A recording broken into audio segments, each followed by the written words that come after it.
Order! Order! You are an incorrigible delinquent at times. Behave yourself, man!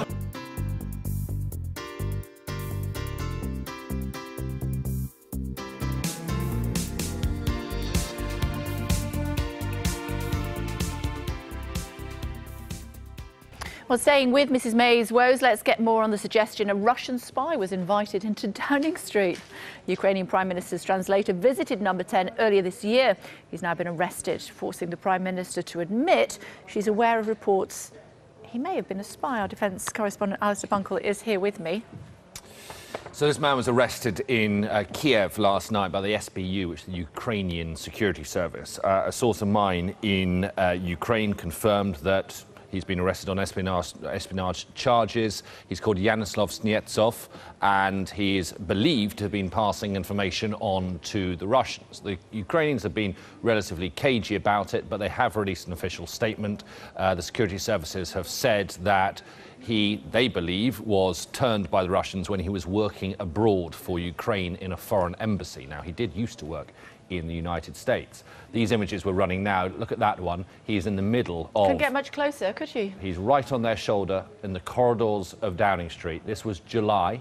We've also got video footage of him arriving on Downing Street, a couple of paces behind the Ukrainian Prime Minister as he arrives, shakes the hand of the Prime Minister.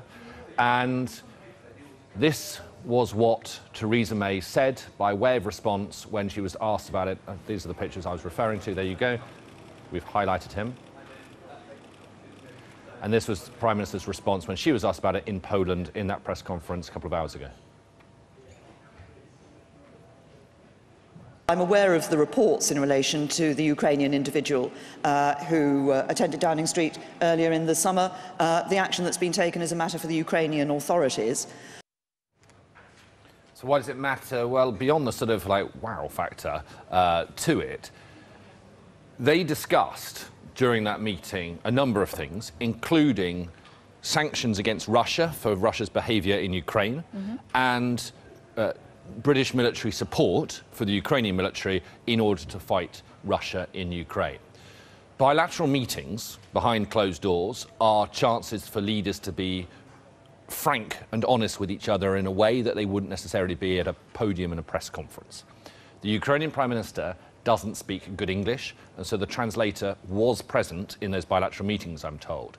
And so we don't know exactly what Theresa May said, but it is possible that she would have laid out Britain's position vis-à-vis Ukraine and Russia. She would have explained how far, for example, Britain is willing to go to help Ukraine, whether or not Britain is willing to impose more sanctions, whether or not Britain is willing or not willing to give more military help. You can only imagine that kind of sort of private, candid detail, how interesting that would be to Moscow if he was passing it back, as he is accused of doing. OK, and the Brits' view at this stage? She was being quite cautious, it's a matter for the Ukrainians, right? Which is what Theresa May said.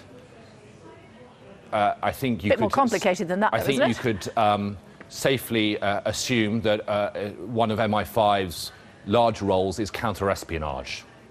And at the moment, one of the countries which take up a lot of their time is Russia, as well as a few others. But counter-espionage activities by MI5 against Russia are quite a big role for the security services at the moment. OK, for now. Thank you, Alistair. Thank you.